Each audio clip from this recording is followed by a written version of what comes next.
ಆತ್ಮೀಯ ಸ್ಪರ್ಧಾ ಮಿತ್ರರಿಗೆ ಈ ನಮ್ಮ ಪ್ಯಾರಾಮಿಲಿಟರಿ ವಾರಿಯರ್ ಚಾನಲ್ಗೆ ತುಂಬ ಹೃದಯದ ಸ್ವಾಗತ ಸುಸ್ವಾಗತ.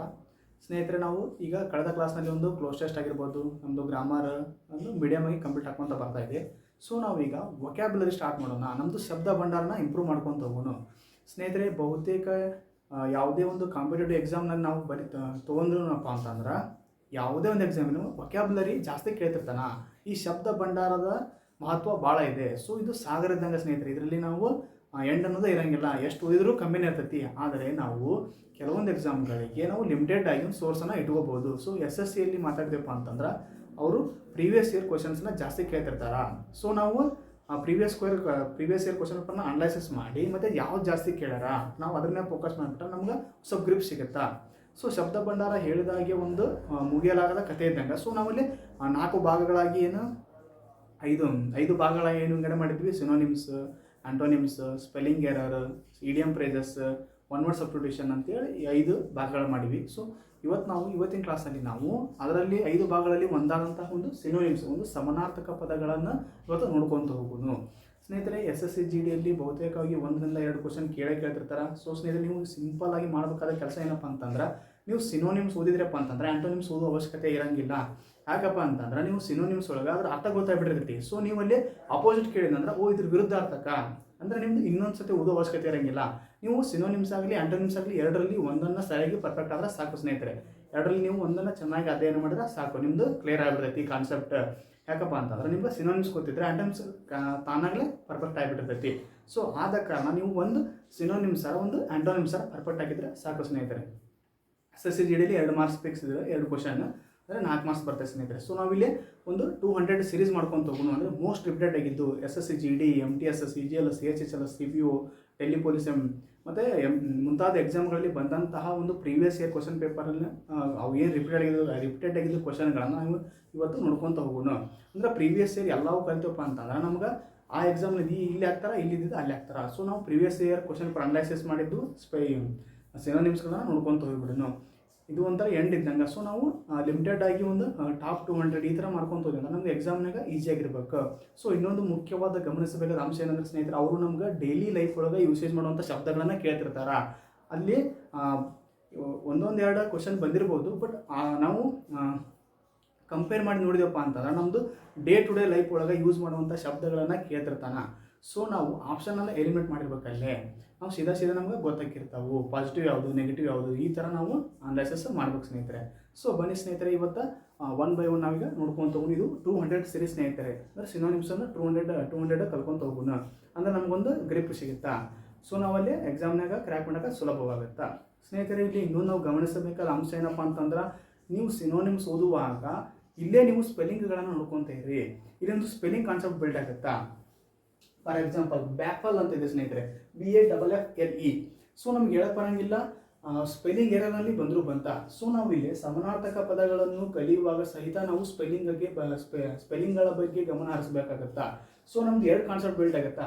ಒಂದು ಸಮಾನಾರ್ಥಕ ಪದನೂ ಗೊತ್ತಾಗುತ್ತಾ, ಸ್ಪೆಲ್ಲಿಂಗನ್ನು ಗೊತ್ತಾಗುತ್ತಾ, ವಿರುದ್ಧಾರ್ಥಕ ಪದನೂ ಗೊತ್ತಾಗುತ್ತಾ. ಸೊ ಈ ರೀತಿಯಾಗಿ ನಾವು ಸೂಕ್ಷ್ಮವಾದ ಒಂದು ಅಧ್ಯಯನ ಮಾಡ್ಕೊಂತ ಹೋದೆವಪ್ಪ ಅಂತಂದ್ರೆ ನಮ್ಗೆ ಎಕ್ಸಾಮ್ನಲ್ಲಿ ಅಂಕ ಗಳಿಸೋದು ಭಾಳಷ್ಟು ಸುಲಭವಾಗುತ್ತಾ ಸ್ನೇಹಿತರೆ. ನಾವು ಗಮನಿಸ್ಬೋದು ಫಸ್ಟ್ ಒನ್ ಸಿನೋನಿಮ್ಸ್ ಸ್ನೇಹಿತರೆ. ಬ್ಯಾಫಲ್ ಅಂತಿದೆ, BAFFLE ಅಂದರೆ ಕನ್ಫ್ಯೂಷನ್ ಸ್ನೇಹಿತರೆ. ಇನ್ನೊಂದಕ್ಕೆ ನಿಮೋನಿಕ್ಸ್ ಅಂತಾರೆ ಇಂಗ್ಲೀಷ್ನಲ್ಲಿ. ನಿಮೋನಿಕ್ಸ್ ಅಪ್ಪ ಅಂತಂದ್ರೆ ನಾವು ನೆನಪಿಟ್ಟುಕೊಳ್ಳೋಕೆ ಒಂದು ಟ್ರಿಕ್ಸಿಗೆ ಅಂತಾರೆ. ಸೊ ಸ್ನೇಹಿತರೆ, ನಾವು ಮಾಡಬೇಕಾದ ಮುಖ್ಯವಾದ ಕೆಲಸ ಏನಪ್ಪ ಅಂತಂದ್ರೆ, ನಾವು ಈ ಶಬ್ದಗಳನ್ನು ನಾವು ಕನ್ನಡದಾಗ ಕನ್ವರ್ಟ್ ಮಾಡ್ಕೋಬೇಕಾಗತ್ತಾ. ಕನ್ನಡದಾಗ ಕನ್ವರ್ಟ್ ಮಾಡ್ಕೊಂಡು ನಾವಲ್ಲೇ ಒಂದು ಟ್ರಿಕ್ ಕೊಡ್ಬೇಕು ಸ್ನೇಹಿತರೆ. ನಾವು ನೋಡಬಹುದು ಬ್ಯಾಫಲ್ ಅಂತಿದೆ. ಈಗ ನಾವು ಹಳ್ಳಿ ಕಡೆ ನೋಡಿರ್ತೀವಿ, ಎಮ್ಮೆಗಳ ಒಂದು ಗುಂಪು ಇರ್ತೈತಿ, ಅದು ಬಫೆಲೋ ಅಂತ ನಾವು ಉಲ್ಟಾ ತಿಳ್ಕೊಬೇಕು. ನಮಗೀಗ ಆ ಸಾಲಾಗಿ ಬರ್ತೈತೆ ನಮ್ಮದು ಎಮ್ಮೆ ಯಾವುದಪ್ಪ ಅಂತಂದು ಗೊತ್ತಾಗಿಲ್ಲ, ನಮ್ಗೆ ಕನ್ಫ್ಯೂಸ್ ಆಕಿವಿ. ಸೊ ಬ್ಯಾಫಲ್ ಅಂತ ಇತ್ತಪ್ಪ ಅಂತಂದ್ರೆ ಇದನ್ನು ಬಫೆಲೋ ನಮ್ಗೆ ಗುಂಪಿನಲ್ಲಿ ಬರೋದಕ್ಕೆ ಗೊತ್ತಾಗಲ್ತು, ಕನ್ಫ್ಯೂಸ್ ಆಗೈತಿ. ಸೊ ಕನ್ಫ್ಯೂಸ್ ಈ ಥರ ನಾವು ಒಂದು ಟ್ರಿಕ್ಸನ್ನು ಮಾಡ್ಕೋಬೇಕಾಗತ್ತಾ. ಬ್ಯಾಫಲ್ಗೆ ಹೋಗಿ ನಾವು ಬಫೆಲೋ ಅಂತ ಹಿಂಗೆ ಟ್ರಿಕ್ಸ್ ಇಟ್ಕೊಂಡು ಅದು ಕನ್ಫ್ಯೂಸ್ ಆದಂಗೆ. ಸೊ ಈ ರೀತಿಯಾಗಿ ನಾವು ಟ್ರಿಕ್ಸ್ ಮಾಡಿ ಶಬ್ದಗಳನ್ನು ನೆನಪಿಟ್ಕೊಂಡ್ರೆ ನಾವು ಎಕ್ಸಾಮ್ವರೆಗೂ ಎಕ್ಸಾಮ್ ಆಯಿತು ನಮಗೆ ಪರ್ಮನೆಂಟಾಗಿ ನೆನಪಿರ್ತೈತಿ. ಸೊ ಎಕ್ಸಾಮ್ನಾಗ ಕನ್ಫ್ಯೂಸ್ ಆಗಂಗಿಲ್ಲ. ಸೊ ಈ ರೀತಿಯಾಗಿ ನೀವು ಟ್ರಿಕ್ಸ್ ಮಾಡಿ ನಿಮ್ಮ ಟ್ರಿಕ್ಸ್ ಇದ್ರೆ ಯಾವುದಕ್ಕೆ ವರ್ಡಿಗೆ ಇಟ್ಕೊಂಡ್ಬಿಟ್ರೆ ಸಾಕು ಸ್ನೇಹಿತರೆ, ಅವು ಬರೆಯಂಗಿಲ್ಲ ನಮ್ಗೆ. ಸೊ ಈ ರೀತಿಯಾಗಿ ಫಸ್ಟ್ ಒನ್ ಮ್ಯಾಂಡೇಟರಿ ಸ್ನೇಹಿತರೆ. ನಾವು ನೋಡ್ಬೋದು ಮ್ಯಾಂಡೇಟರಿ ಕಂಪಲ್ಸರಿ, ಕಡ್ಡಾಯವಾಗಿ ಯಾವುದೇ ಒಂದು ಫಾರ್ಮಿಗೆ ಒಂದು ಅಪ್ಲಿಕೇಶನ್ ಹಾಕ್ಬೇಕಪ್ಪ ಅಂತಂದ್ರೆ, ಈಗ ನಾವು SSC GD 10th ಮುಗಿತಿ, ನಾವು ಮ್ಯಾಂಡೇಟರಿ, ಅದು ಮ್ಯಾಂಡೇಟರಿ ಕಂಪಲ್ಸರಿ ನಾವು 10th ಪಾಸ್ ಆಗಿರಲೇಬೇಕು. ಇನ್ನೊಂದು ಮ್ಯಾಂಡೇಟರಿ ಏನಪ್ಪ ಅಂತಂದ್ರೆ ನಾವು ಸಿಟಿಸನ್ಶಿಪ್ ಆಫ್ ಇಂಡಿಯಾ ಆಗಿರಬೇಕು. ಈ ರೀತಿಯಾಗಿ ಮ್ಯಾಂಡೇಟರಿ ಅನ್ನೋದು ನಾವು ಭಾಳಷ್ಟಲ್ಲಿ ಬಳಸ್ತೀವಿ ಸ್ನೇಹಿತರೆ. ನಮ್ದು ಇಂಗ್ಲೀಷ್ ಹೆಂಗೆ ಇಂಪ್ರೂವ್ ಆಗುತ್ತಪ್ಪ ಅಂತಂದ್ರೆ ನಾವೀಗ ಕಂಪಲ್ಸರಿ ಅಂತ ಮಾತಾಡ್ತಿರ್ತೀವಿ ಸ್ನೇಹಿತರೆ. ಸೊ ಮ್ಯಾಂಡೇಟರಿ ಬಗ್ಗೆ ಅವೇರ್ನೆಸ್ ಹೆಂಗೆ ಆಗಿಲ್ಲ ಅಂದ್ರೆ ನಾವು ಒಂದು ವರ್ಡ್ ಯೂಸ್ ಮಾಡೋಂಗಿಲ್ಲ. ನಮ್ಮದು ವರ್ಡ್ ರಿಚ್ನೆಸ್ ಹೆಂಗೆ ಯೂಸ್ ಮಾಡ್ಕೋಬೇಕಪ್ಪ ಅಂತಂದ್ರೆ ಈಗ ಸ್ಕೂಲ್ಗೆ ಹೋಗ್ಬೇಕಾದ್ರೆ ಡ್ರೆಸ್ ಈಸ್ ಮ್ಯಾಂಡೇಟರಿ. ಸೊ ಈ ರೀತಿಯಾಗಿ ನಮ್ಮದು ವೊಕ್ಯಾಬುಲರಿ ಇಂಪ್ರೂವ್ ಮಾಡ್ಕೋಬೇಕು. ಶಬ್ದಗಳನ್ನು ಹೆಚ್ಚಿಗೆ ಬಳಸುವುದರಿಂದ ನಮ್ಮದು ವೊಕ್ಯಾಬುಲರಿ ಇಂಪ್ರೂವ್ ಆಗುತ್ತಾ. ಸೊ ನಾವು ಶಬ್ದಗಳನ್ನು ನಾವು ಡೇ ಟು ಡೇ ಲೈಫ್ ಒಳಗೆ ಯೂಸ್ ಮಾಡ್ತಾ ಇರಬೇಕು. ಈಗ ಸಿಮ್ ತೊಗೊಳಕ್ಕೆ ಹೋದ್ರೆ ಆಧಾರ್ ಕಾರ್ಡ್ ಮ್ಯಾಂಡೇಟರಿ ಐತಿ. ಸೊ ಕಂಪಲ್ಸರಿ ಬದಲಿಗೆ ನಾವು ಮ್ಯಾಂಡೇಟರಿ ಬಳಸ್ಬಿಟ್ಟೇವಪ್ಪ ಅಂತಂದ್ರೆ ನಮ್ಮದು ವೊಕ್ಯಾಬುಲರಿ ಜಾಸ್ತಿ ಆಗುತ್ತಾ, ಅದು ನಮ್ಗೆ ಮರೆಯಂಗಿಲ್ಲ. ಸೊ ಈ ರೀತಿಯಾಗಿ ದೈನಂದಿನ ಜೀವನದಲ್ಲಿ ಶಬ್ದಗಳನ್ನು ಅಳವಡಿಸಿಕೊಳ್ಳುವುದರಿಂದ ನಮ್ಮದು ಶಬ್ದ ಭಂಡಾರನೂ ಇಂಪ್ರೂವ್ ಆಗುತ್ತಾ, ನಮ್ಗೆ ಎಕ್ಸಾಮ್ಗೂ ಯೂಸ್ ಆಗುತ್ತಾ. ಸೊ ಕಂಪಲ್ಸರಿ ಅಪ್ಪ ಅಂತಂದ್ರೆ ಮ್ಯಾಂಡೇಟರಿ. ಕಂಪಲ್ಸರಿ ಅನ್ನ ಕೇಳೋಣ. ಈ ರೀತಿಯಾಗಿ ಮ್ಯಾಂಡೇಟರಿ. Next com. ಸ್ನೇಹಿತರೆ ನಾವು ಎಕ್ಸಾಮ್ನಾಗ ಹೇಳ್ತಿರ್ತಾರೆ ಕೂಲ್ ಮೈಂಡಾಗಿ ಕಾಮ್ ಮೈಂಡಾಗಿ ಬರೀರಿ. ಸೊ ಶಾಂತಿ ಅಂದರೆ ಪೀಸ್, ನಮ್ಗೆ ಪೀಸ್ ಆಗಿ ಇರ್ಬೇಕಂತ ಈ ಥರ ಸ್ನೇಹಿತರೆ. Next achieve. One of the most important for spelling error also ಸ್ನೇಹಿತರೆ. ನೋಡ್ಬೋದು ನಾವು ACHIEVE. So one of the most important ಇದೆ ಸ್ಪೆಲ್ಲಿಂಗ್ನಲ್ಲಿಯೂ ಸಹ ಕೇಳ್ಬೋದು ಅಚೀವ್ ಅಂತಂದು. ಅಚೀವ್ ಅಂದರೆ ನಿಮ್ಗೆ ಗೊತ್ತಾಗಿದೆ ಒಂದು ಸಕ್ಸಸ್ ಆಗೋದು, ಏನಾರ ಒಂದು ಕೆಲಸದ ಬಗ್ಗೆ ಅಚೀವ್ ಮಾಡೋದು, ಒಂದು ಸಕ್ಸಸ್ಸನ್ನು ಮಾಡೋದು. ಈ ರೀತಿಯಾಗಿ ದೈನಂದಿನ ಜೀವನದಲ್ಲಿ ಬಳಸ್ತಕ್ಕಂತಹ ಪದಗಳನ್ನು ಕೇಳ್ತಿರ್ತಾನ. ನಾವು ಅದರ ಸಮಾನಾರ್ಥಕ ಪದ ತಿಳ್ಕೊಂಡ್ಬಿಟ್ರೆ ಸಾಕು ಸ್ನೇಹಿತರೆ. ಎಕ್ಸಾಮ್ನಾಗ ಭಾಳಷ್ಟು ಸುಲಭವಾಗಿ ನಾವು ಕ್ರ್ಯಾಕ್ ಮಾಡ್ಬೋದು. ನೆಕ್ಸ್ಟ್ ಡೆಫರ್ ಅಪ್ಪ ಅಂತಂದ್ರೆ ಪೋಸ್ಟ್ಪೋನ್ ಮಾಡೋದು. ಇದು ಡೆಫ್ ಅಪ್ ಅಂದ್ರೆ ನಮ್ಗೆ ಕೇಳಂಗಿಲ್ಲ, ಕೇಳಿದ್ದನ್ನ ಮುಂದಕ್ಕೆ ಹಾಕೋದು. ಈಗ ಇವ್ನು ಕೇಳಿದ್ದಪ್ಪ ಅಂತಂದ್ರೆ ಮುಂದೆ ಕೇಳ್ತಾನೆ. ಸೊ ಈ ರೀತಿಯಾಗಿ ಪೋಸ್ಟ್ಪೋನ್ ಮಾಡೋದು. ಡೆಫರಿಗೆ ನಾವು ಪೋಸ್ಟ್ಪೋನ್ ಅಂತೇಳಿ ಈ ಥರ ಟ್ರಿಕ್ಸನ್ನು ಮಾಡಬೇಕು. ಡೆಫರ್ DEFER ಡೆಫರ್ ಅಂತ ಬಂತಂದ್ರೆ ಡೆಫ್ ಅದನ್ನು ನಾವು ಕೇಳಂಗಿಲ್ಲ, ಮುಂದೆ ಹೇಳ್ಬೇಕು. ಸೊ ಡೆಫರ್ ಬಂತಪ್ಪ ಅಂತಂದ್ರೆ ಪೋಸ್ಟ್ಪೋನ್ ಮಾಡು, ಅದನ್ನು ಮುಂದಕ್ಕೆ ಹಾಕು. ಸೊ ಡೆಫರ್ ಅಪ್ಪ ಅಂತಂದ್ರೆ ಪೋಸ್ಟ್ಪೋನ್ ಅನ್ನೋದ. Next catastrophe. One of the most important for spelling error also and important for synonym also. ಸ್ನೇಹಿತರೆ ನಾವು ನೋಡ್ಬೋದು catastrophe CATASTROPHE calamity. One of the most important ದುರಂತವಾದದ್ದು. ಎಲ್ಲೇ ನಾವು ದುರಂತವಾಗಿದೆ ಅಂತ ಹೇಳ್ತೀವಿ, ಅಲ್ಲೇ ನಮ್ಗೆ ಏನಂತ ಬಳಸ್ತಾನೆ ಸ್ನೇಹಿತರೆ, ಕ್ಯಾಟಾಸ್ಟ್ರೋಫ್ ಅಂತ ಬಳಸಿರ್ತಾನ. ಕೆಲಾಮಿಟಿ ಇವು ಎಲ್ಲೇ ಬಂದವಪ್ಪ ಅಂತಂದ್ರು ದುರಂತದ ಬಗ್ಗೆ ಹೇಳಕ್ಕಂತೈತಿ. ಇಲ್ಲೊಮ್ಮೆ ಮೇನ್ ಕೇಳ್ತಾನೆ ಸ್ನೇಹಿತರೆ ಟ್ರಾಜಡಿ ಅಪ್ಪ ಅಂತಂದ್ರೆ ಅದು ದುರಂತವಾಗಿ ಅಂತ್ಯವಾಗೈತಿ. ಸೊ ಈ ರೀತಿಯಾಗಿ ಟ್ರಾಜಿಡಿ ಆಗಿರ್ಬೋದು, ಕ್ಯಾಟಾಸ್ಟ್ರೋಫ್ ಆಗಿರ್ಬೋದು, ಕ್ಯಾಲಾಮಿಟಿ ಆಗಿರ್ಬೋದು, ಇದು ದುರಂತದ ಬಗ್ಗೆ ಹೇಳ್ತೈತಿ. ಸೊ ಎರಡನ್ನೂ ಬಹಳಷ್ಟು ಸಲ ಸ್ಪೆಲ್ಲಿಂಗ್ ಎರರಲ್ಲಿ ಕೇಳಿದ್ದಾರೆ. ಸೊ ಇದ್ರ ಬಗ್ಗೆ ನಮ್ಗೆ ಗಮನ ಹರಿಸ್ಬೇಕು ಸ್ನೇಹಿತರೆ. Next massive use. ಈಗ ಏನೋ ಒಂದು ಬಗ್ಗೆ ಮಾತಾಡ್ತೀವಿ ಸ್ನೇಹಿತರೆ, ಒಂದು ಬುಕ್ಸ್ ನಮ್ಮ ಕಡೆ ಸಾಕಷ್ಟು ಬುಕ್ ಇವೆ ಅಂತಂದು ಈ ಥರ ಹೇಳ್ತಿರ್ತೀವಿ ಸ್ನೇಹಿತರೆ. ಮ್ಯಾಸಿವ್ ಯೂಸ್ ಅಂತಂದು ನಾವು ಬಳಸ್ತೀವಿ. ಸೊ ಮ್ಯಾಸಿವ್ ಅಂತಂದು ನಮ್ದು ರಿಚ್ನೆಸ್, ನಮ್ಮದು ವರ್ಡ್ ರಿಚ್ನೆಸ್, ನಾವು ಎಲ್ಲೇ ಎಸ್ಸೆ ಬರೀಬೇಕಾದ್ರೂ ನಾವು ಮ್ಯಾಸಿವ್ ಅಂತೇಳಿ ಸಾಕಷ್ಟು ಪದ ಬಂದಲ್ಲಿ ನಾವು ಮ್ಯಾಸಿವ್ ಅಂತ ಬಳಸಿರಪ್ಪ ಅಂತಂದ್ರೆ ರಿಚ್ನೆಸ್ ಜಾಸ್ತಿ ಆಗುತ್ತಾ. ಸೊ ಈ ರೀತಿಯಾಗಿ ನಾವು ಡೈಲಿ ಮಾತಾಡ್ಕೊಂತಿದ್ದೀವಪ್ಪ ಅಂತಂದ್ರೂ ನಮ್ಮದು ವೊಕ್ಯಾಬುಲರಿ ಇಂಪ್ರೂವ್ ಆಗ್ತೈತಿ. ಅದು ವೊಕ್ಯಾಬುಲರಿ ಇಂಪ್ರೂವ್ ಆದರೂ ಅದು ಒಂದು ಯೂಸ್ ಆತಪ್ಪ ಅಂತಂದ್ರು ನಮ್ಗೆ ಎಕ್ಸಾಮ್ನಾಗ ಮತ್ತೊಂದು ಯೂಸ್ ಆಗಿರ್ತೈತಿ. ನಾವು ಅಲ್ಲಿ ಬಳಸಿದ್ವಿ ಆ ಪದ ಡೈರೆಕ್ಟಾಗಿ ಕೇಳೋಣ. ಸೊ ನಮ್ಮ ಎಕ್ಸಾಮ್ನಾಗ ಸೀದಾ ನಮ್ಗೆ ಅಂಕಗಳು ಡೈರೆಕ್ಟಾಗಿ ಬರ್ತಾವೆ. ಮ್ಯಾಸಿವ್ ಅಪ್ಪ ಅಂತಂದ್ರೆ ಯೂಸ್ ಅಂತಂದ್ರೆ ಸಾಕಷ್ಟು. ನಮ್ಮ ಕಡೆ ಏನೋ ಸಾಕಷ್ಟು ಅದಾವಪ್ಪ ಅಂತ ಹೇಳ್ಬೇಕಪ್ಪ ಅಂತಂದ್ರೆ ಮ್ಯಾಸಿವ್ ಅಂತ ಪದ ಬಳಸಿಬಿಟ್ರೆ ಸಾಕು ಸ್ನೇಹಿತರೆ, ನಾವು ಮರೆಯಂಗಿಲ್ಲ. ಸೊ ಇದು ನೆಕ್ಸ್ಟ್ ಪ್ರಿಯಾರಿಟಿ ಪ್ರಿಫರೆನ್ಸ್. ಸ್ನೇಹಿತರೆ ನೀವು ನೋಡ್ತಾ ಇದ್ರಿ ಈಗ SSC GD ಅಪ್ಲಿಕೇಶನ್ ಹಾಕಂತೀರಿ, ಅಲ್ಲಿ ನಿಮ್ಗೆ ಕೇಳ್ತೈತಿ ವಿಚ್ ಒನ್ ಯೂಸ್ ಪ್ರಿಫರೆನ್ಸ್, ಯಾವ ಜಾಬಿಗೆ ಪ್ರಿಫರೆನ್ಸ್ ಕೊಡ್ತೀರಿ. ಮತ್ತು ನಿಮ್ದು ಎಕ್ಸಾಮ್ ಸೆಂಟರ್ನಲ್ಲಿ ಪ್ರಿಫರೆನ್ಸ್ ಕೇಳ್ತಾನ. ಪ್ರಿಫರೆನ್ಸ್ ಅಂದರೆ ಪ್ರಾಮುಖ್ಯತೆ, ಪ್ರಿಯಾರಿಟಿ ಎರಡು ಒಂದೇ ಮೀನಿಂಗ್ ಕೊಡ್ತಿರ್ತಾವೆ. ಪ್ರಾಮುಖ್ಯತೆ ಬಗ್ಗೆ ಹೇಳಕ್ಕಂತೈತಿ, ಪ್ರಿಯಾರಿಟಿ ಪ್ರಿಫರೆನ್ಸು. ಸೊ ಅಲ್ಲಿ ಬಂದಾಗ ನಾವು ನಿಮ್ಮ ಅಭಿಪ್ರಾಯವೇನು, ನಿಮ್ಮ ಪ್ರಾಮುಖ್ಯತೆ ಏನು ಇದ್ರ ಬಗ್ಗೆ ಅಂತ ಹೇಳ್ತಿರ್ತಾರಲ್ಲ ಸ್ನೇಹಿತರೆ. ನೀವು ಪ್ರಿಯಾರಿಟಿ, ನಿನ್ನ ಪ್ರಿಫರೆನ್ಸ್ ಏನು ಕೊಡ್ತಿ, ನೀ ಎದಕ್ಕೆ ಪ್ರಿಫರೆನ್ಸ್ ಕೊಡ್ತಿ, ಈ ಥರ ನಾವು ಅಲ್ಲೇ ನಮ್ಮ ಸರ್ಕಲಲ್ಲೇ ನಾವು ಮಾತಾಡ್ಕೊಂತಿದ್ದೀವಪ್ಪ ಅಂತಂದ್ರೆ ನಮ್ಗೆ ಶಬ್ದ ಮರೆಯಂಗಿಲ್ಲ. ಸೊ ನೆಕ್ಸ್ಟ್ ಪ್ರಿಯಾರಿಟಿ ಪ್ರಿಫರೆನ್ಸ್ ಸ್ನೇಹಿತರೆ. Next imitate. ಈಗ ಯಾರ್ದಾದ್ರ ಬಗ್ಗೆ ಒಂದು ಯಾರ ಡೈಲಾಗನ್ನು ಯಾರ್ದು ಆ್ಯಕ್ಟರ್ ಬಗ್ಗೆ ಒಬ್ಬೊಬ್ರು ಅವ್ರದ್ದು ನಟನೆ ಮಾಡಿರ್ತಾರೆ. ಸೊ ಇಮಿಟೇಟ್ ಅಂತಾರೆ, ಅದಕ್ಕೆ ಕಾಪಿ ಅಂದಂಗೆ. ಅವ್ರ ಬಗ್ಗೆ ನಟನೆ ಮಾಡೋದು, ಅವ್ರ ಬಗ್ಗೆ ಸೇಮ್ ಆ್ಯಸ್ ಇಟ್ ಈಸ್ ಒಬ್ಬ ಯಾರೋ ಆ್ಯಕ್ಟರ್ ಬಗ್ಗೆ ನಾವು ಆ ರೀತಿ ಮಾಡಿದೆಪ್ಪ ಅಂತಂದ್ರೆ ಅದು ಇಮಿಟೇಟ್ ಮಾಡ್ದಂಗೆ. ಇಮಿಟೇಟ್ ಅಪ್ಪ ಅಂದ್ರೆ ಕಾಪಿ ಮಾಡ್ದಂಗೆ. ಸೊ ಇಮಿಟೇಟ್ ಅಲ್ಲಿ ನಾವು ಇಮಿಟೇಟ್ ನೋಡಿದೆಪ್ಪ ಅಂತಂದ್ರೆ ಅವ್ರದ್ದು ಇನ್ನೊಬ್ಬರ ಬಗ್ಗೆ ಅವ್ರದ್ದು ಒಂದು ನಟನೆ ಆಗಿರ್ಬೋದು, ಆಸೆ ತೋರಿಸ್ತಾರ. ಸೊ ನಟನೆ ಇದೆ ಅಂದು ನೆನ್ಬಿಟ್ಟು ಒಂದು ಇಮಿಟೇಟ್ ಕಾಪಿ ಮಾಡೋದು, ಅವ್ರದನ್ನು ಅವ್ರ ಸ್ಟೈಲ್ ಇದ್ದಿದ್ರೆ ನಮ್ಮ ಸ್ಟೈಲ್ನಾಗ ಹೇಳೋದು. ಬಟ್ ಅವ್ರ ಸ್ಟೈಲ್ ಇರ್ತೈತಿ, ಸೊ ಅಲ್ಲಿ ಕಾಪಿ ಆಗುತ್ತೆ. ಸೊ ಇಮಿಟೇಟ್ ಅಪ್ಪ ಬಂತಂದ್ರೆ ಕಾಪಿ, ಇದು ಕರೆಕ್ಟ್ ಆನ್ಸರ್ ಸ್ನೇಹಿತರೆ. ನೆಕ್ಸ್ಟ್ ಅಡ್ವರ್ಸರಿ ಅಪ್ಪ ಅಂತಂದ್ರೆ ಅಪೋನೆಂಟ್. ನಾವು ಯಾವುದೋ ಒಂದು ಟೀಮ್ ಅಪೋಸಿಟ್ ಇರ್ತಾರೆ, ಸೊ ಅವ್ರಿಗೆ ಅಡ್ವರ್ಸರಿ ಅಪೋನೆಂಟ್ ಈ ಥರ ಬರ್ತಿರ್ತಾನ. ಇದು ಸ್ಪೆಲ್ಲಿಂಗ್ ನೋಡ್ಬೇಕು ಸ್ನೇಹಿತರೆ ನಾವು. ಇದು ಇಂಪಾರ್ಟೆಂಟ್ ಫಾರ್ ಎಕ್ಸಾಮ್ಗೆ ಮತ್ತು ಭಾಳ ಸರಿ ಸ್ಪೆಲ್ಲಿಂಗ್ ಎರರಲ್ಲಿ ಕೇಳಿದಾನ. ADVERSARY opponent. ನೆಕ್ಸ್ಟ್ ಎನಾಯ್ ಅಪ್ಪ ಅಂತಂದ್ರೆ ಇರಿಟೇಟ್, ಎನಾಯ್ ANNOY ಇದು ಇರಿಟೇಟ್ ಅನ್ನಂಗೆ ಸ್ನೇಹಿತರೆ. ಎನಾಯ್ ಅಪ್ಪ ಅಂತಂದ್ರೆ. ಅರೋಮಾ ಸೆಂಟ್ ಇದು ನೋಡ್ಬೋದು ಸ್ನೇಹಿತರೆ, ನಾವು ಈಗ ಸೆಂಟ್ ಅಂತ ನಾವು ಡೈಲಿ ಲೈಫಲ್ಲಿ ನೋಡಿರ್ತೀವಿ. ಸೆಂಟ್ ಅಪ್ಪ ಅಂತಂದ್ರೆ ಒಬ್ಬರು ಪರ್ಫ್ಯೂಮ್ ಬರ್ತಾ ಇರಂಗಿಲ್ಲ, ಸೊ ಅವ್ರಿಗೆ ಆರಾಮ್ ತಪ್ತಿರ್ತೈತಿ ಸ್ಮೆಲ್ ನೋಡೋಣ. ಸೊ ನಾವು ಇಲ್ಲಿ ಏನು ಬಳಸಪ್ಪ ಅಂದ್ರೆ ಆರಾಮ್ ತಪ್ಪೈತಿ, ಇವು SCENT ಪರ್ಫ್ಯೂಮ್ ಸೆಂಟ್. ಸೊ ನಾವು ಆರಾಮ ತಪ್ಪೈತಿ. ಸೊ ಈ ರೀತಿಯಾಗಿ ಟ್ರಿಕ್ಸನ್ನು ಮಾಡಬೇಕು. ಇದು ನೆಕ್ಸ್ಟ್ ಒಂದು ಸೆಂಟ್. ಅಬ್ಯೂಸ್ ಅಂದ್ರೆ ಹಾರ್ಮ್ ಅಂದ್ರೆ ಹಾನಿ ಮಾಡಿದಾಗೆ. ಅಬ್ಯೂಸ್ ಅಪ್ಪ ಅಂತಂದ್ರೆ ಹಾನಿ ಮಾಡಿದ ಹಾಗೆ. ಸೊ ಇದು ಅಬ್ಯೂಸ್ನ ಇದೆ. Next austere, AUSTERE strict. ಸ್ನೇಹಿತರೆ, ನಾವು ಇಲ್ಲಿ ಅಸ್ಟರ್ ಅನ್ನೋದಪ್ಪ ಅಂತಂದ್ರೆ ನಾವಿನ್ನ ಕನ್ನಡದಾಗ ಬಳಸ್ಬೇಕು. ಇದು ನೋಡೋಕೆ ಹೆಂಗೆ ಅನಿಸ್ತಿದೆ ಸ್ನೇಹಿತರೆ? ಆಶ್ಚರ್ಯವಾಗೈತಿ. ಸೊ ನಾವು ಒಬ್ಬೊಬ್ರು ನೋಡ್ತಿರ್ತೀವಿ, ಯಾರೋ ಒಬ್ಬರು ನಾರ್ಮಲ್ ಆಗಿದ್ದು ಅವ್ರು ಒಮ್ಮೆ ಸ್ಟ್ರಿಕ್ಟ್ ಆಗಿಬಿಟ್ಟಪ್ಪ ಅಂದ್ರೆ ನಮ್ಗೆ ಆಶ್ಚರ್ಯ ಆಕೈತಿ. ಸೊ ಈ ರೀತಿಯಾಗಿ ನೋಡಲು ಕನ್ನಡ ಪದದ ಹಾಗೆ ಕಾಣ್ತಾ ಇದೆ. ಸೊ ಅಸ್ಟರ್, AUSTR ಅಸ್ಟರ್ ಅಂತ ಇತ್ತಪ್ಪ ಅಂತ ಆಶ್ಚರ್ಯ, ನಾವನ್ನ ಕನ್ವರ್ಟ್ ಮಾಡ್ಕೋಬೇಕು ಸ್ನೇಹಿತರೆ. ಆಶ್ಚರ್ಯ ಅಂತಂದು ನಾವು ತಿಳ್ಕೊಂಡು ಆಶ್ಚರ್ಯವಾಗೈತಿ, ಅವ್ರು ಸ್ಟ್ರಿಕ್ಟ್ ಇರೋದು ನೋಡಿ. ಸೊ ಎಕ್ಸಾಮ್ನಾಗ ಆಶ್ಚರ್ಯ ಬಂತಪ್ಪ ಅಂತಾರೆ, ಆಶ್ಚರ್ಯ ಇದ್ದಂಗೆ ಐತಿ. ಆಶ್ಚರ್ಯಪ್ಪ ಅಂತಂದ್ರೆ ಸ್ಟ್ರಿಕ್ಟ್ ಇದ್ದಂಗೆ. ಸೊ ನನಗೆ ಸ್ಟ್ರಿಕ್ಟ್ ನೋಡಿ ಆಶ್ಚರ್ಯ ಆಗೈತಿ. ಸೊ ಈ ರೀತಿಯಾಗಿ ನಾವು ಶಬ್ದಗಳು ಕನ್ನಡದ ಕಂಡೋಪ್ಪ ಅಂತಂದ್ರೆ ಆ ಕನ್ನಡದ ಪದ ಹೋಲುವ ಹಾಗೆ ನಾವು ಒಂದು ಟ್ರಿಕ್ ಮಾಡಿ ನೆನಪಿಟ್ಕೋಬೇಕು. ಇದು ಅಷ್ಟೇ ಸ್ನೇಹಿತರೆ. Next adequate. ಸ್ನೇಹಿತರೆ, one of the most important exam also and day to day life also. Sufficient, adequate. I want an adequate information. ನನಗೆ ಒಂದು ಸಫಿಷಿಯೆಂಟ್ ಆದಂಥ ಒಂದು ಇನ್ಫಾರ್ಮೇಷನ್ ಬೇಕಾಗೈತಿ. ನಾವು ಇದ್ರ ಬಗ್ಗೆ ತಿಳ್ಕೊಬೇಕಾಗೈತಿ. ಎಡಿಕ್ವೇಟ್ ಅಂದರೆ ಸಫಿಷಿಯೆಂಟ್, ಒಂದು ನಮ್ಗೆ ಕಂಫರ್ಟೇಬಲ್ ಆಗೋಂಗ ಅದ್ರ ಬಗ್ಗೆ ಹೇಳ್ಬೇಕಾಗೈತಿ, ಒಂದು ತೃಪ್ತಿ ಸಿಗೋ ಸ್ನೇಹಿತರೆ. ಆ ರೀತಿಯಾಗಿ ಬಳಸ್ತಕ್ಕಂಥ ಪದಗಳನ್ನ ನಾವು ಎಡಿಕ್ವೇಟ್ ಅಂತೀವಿ. ಒಬ್ರಿಗೆ ಎಡಿಕ್ವೇಟ್ ನಾಲೆಜ್ ಐತಿ, ಅವ್ರಿಗೆ ಸಫಿಷಿಯೆಂಟ್ ನಾಲೆಜ್ ಐತಿ. ಎಡಿಕ್ವೇಟ್ ಅನ್ನೋ ಒಂದು ಭಾಳಷ್ಟು ಸುಂದರವಾದ ಪದ ಸ್ನೇಹಿತರೆ. ನೆಕ್ಸ್ಟ್ ಲೂಸಿಡ್ ಅಪ್ಪ ಅಂತಂದ್ರೆ ಇದನ್ನ ಆ್ಯಸಿಡ್ ಹಾಕಿ ಕರ್ಬೇಕು. ಆ್ಯಸಿಡ್ ಏನು ಹಾಕಿದಪ್ಪ ಅಂತಂದ್ರೆ ಇದು ಭಾಳ ಆಗುತ್ತೆ. ಸೊ ಕ್ಲಿಯರ್ ಹಾಕಿರಂಗಿಲ್ಲ, ಸೊ ಡ್ಯಾಮೇಜ್ ಹಾಕಿರ್ತೈತಿ. ನಾವೆಲ್ಲ ಲೂಸಿಡ್ ಕನೆಕ್ಟ್ ಮಾಡ್ಕೊಂಡು ಕ್ಲಿಯರ್ ಅಂತಂದು ನೆನಪು ಇಟ್ಕೊಂಡಿರ್ಬೇಕು. ಲೂಸಿಡ್ ಅಪ್ಪ ಅಂತಂದ್ರೆ ಕ್ಲಿಯರ್ ಆಗಿರೋದು, ಏನು ತೊಂದರೆ ಇಲ್ಲದಂಗೆ ಕ್ಲಿಯರ್ ಆಗಿರ್ತೈತಿ. ಸೊ ಅಲ್ಲಿ ನಾವು ಲೂಸಿಡ್ ಪದಗಳಿಗೆ ನಾವು ಕ್ಲಿಯರ್ ಅಂತ ಬಳಸ್ತೀವಿ. ನೆಕ್ಸ್ಟ್ ಗ್ರಂಬಲ್ ಅಪ್ಪ ಅಂತಂದ್ರೆ ಮರ್ಮರ್ ಅಂದರೆ ವಟವಟಿಕೆ. ಯಾರೋ ಭಾಳ ಜಾಸ್ತಿ ಮಾತಾಡ್ತಿರ್ತಾರಲ್ಲ ಅವ್ರಿಗೆ ಗ್ರಂಬಲ್ ಅಂತೀವಿ. ಮರ್ಮರ್ ಅಪ್ಪ ಬಂತಂದ್ರೆ ಮರ ಏನು ಅಂತಿರ್ತಾರೆ. ಸೊ ಒಟವಡಿಸ್ತಾರ. ಸೊ ವಟವಟಿಕೆ. ಗ್ರಂಬಲ್ ಅಂತ ಬಂತಂದ್ರೆ ಮರ್ಮರ್, ವಟವಟಿಕೆ. ನೆಕ್ಸ್ಟ್ ಅಡಲ್ಟ್ರೇಟೆಡ್ ಅಂದ್ರೆ ಕಂಟ್ಯಾಮಿನೇಟೆಡ್, ಏನರ ಒಂದು ಮಿಕ್ಸ್ ಆಗಿರ್ತೈತಿ. ಈಗ ಗಾಳಿ ಒಳಗೆ ವಿಷಪೂರಿತ ಅನಿಲ ಏನು ಕೂಡಿರ್ತೈತಿ ಅವು ಕಂಟ್ಯಾಮಿನೇಟೆಡ್ ಅಂತೀವಿ.